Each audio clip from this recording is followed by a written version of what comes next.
આપણો ક્ષત્રિય ઠાકોર સમાજ શું તમે જાણો છો? 1857ના સંગ્રામમાં ઠાકોરોની હાર થતા અંગ્રેજો તથા વડોદરાની ગાયકવાડ સરકારે ઠાકોરોને નિશસ્ત્રીકરણ કરાવ્યું, જેમાં ઉત્તર મધ્ય ગુજરાતના ઠાકોરો પાસેથી 160 તોપો, 21,036 બંદૂકો, 1,18,799 તલવારો તથા 3,06,972 અન્ય હથિયારો જપ્ત કર્યા। આ પરથી અનુમાન લગાવી શકાય કે તે સમયે વસ્તી ઓછી હોવા છતાં આટલા શસ્ત્રો હશે તો હરેક ઠાકોરના ઘરે 10ની 15 તલવાર બંદૂક હશે।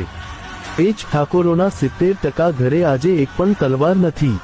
ઉત્તર મધ્ય ગુજરાતમાં એક સમયે ઠાકોરોના ખૂબ જ પાળિયા હતા, જે બ્રિટિશ યુગમાં ઠાકોરોની હાર થવાના કારણે તથા ઠાકોરોમાં આવું શૌર્ય ફરી ન જાગે તે માટે ગામે ગામ બ્રિટિશો આ પાળિયા ઉખાડી લઈ ગયા હતા।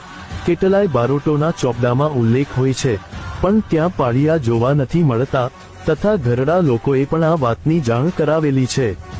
આવા જ આપના ઠાકોર સમાજ વિશે ઇતિહાસ અને કાર્યો જાણવા માટે પેજને ફોલો કરો અને આપના ઠાકોર સમાજ સુધી વિડીયોને શેર કરો।